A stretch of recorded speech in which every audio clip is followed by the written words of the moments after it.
हमने आपको एक प्रवचन में सुना था कि हर इंसान को अपने कर्मों का फल मिलता है। अगर माता पिता के कर्मों का फल उनके बच्चों को भी मिलता है, अच्छा हो या बुरा। नहीं, जीव को अपना कर्म भोगना होता है, संयोग बनता है, पूरा जाल बिछता है। तुम्हारे ये कर्म तो तुमको ऐसा पिता मिलेगा, तुम्हारे ऐसे कर्म तो तुमको ऐसा पुत्र मिलेगा।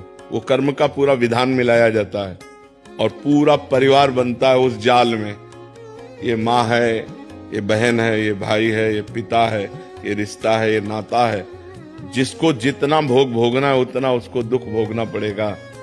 कर्म सबके उसमें मिलित होते हैं, तभी वो आकर उनका पुत्र बनता है, तभी उनकी माँ बनती, तभी उनका पिता बनता है। ऐसा नहीं कि केवल एक व्यक्ति का कर्म पूरे परिवार को दुख दे रहा है, नहीं, उसके भी कर्म उसमें जुड़े हुए हैं। पिता का पाप कर्म ऐसे पापी पुत्र को जन्म देगा जो जन्म से लेकर के मरण तक उसको नाना प्रकार के दुख ही दुख देगा।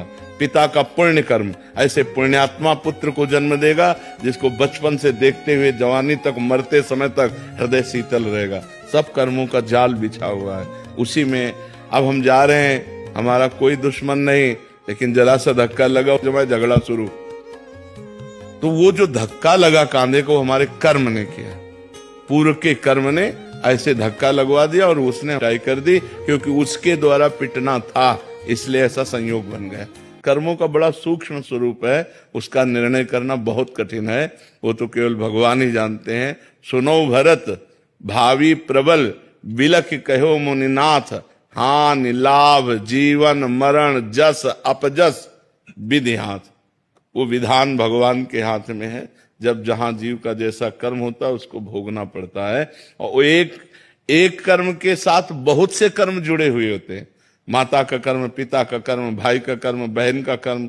तो अब एक ने गलती की और सबको दुखी होना पड़ा, उनको अपने अपने कर्मों का फल भोगना पड़ रहा है, क्योंकि वो ऐसा ही कर्म करेगा कि पूरा परिवार जले, वो ऐसा ही कर्म करेगा कि पूरा परिवार गर्वित हो, आनंदित हो।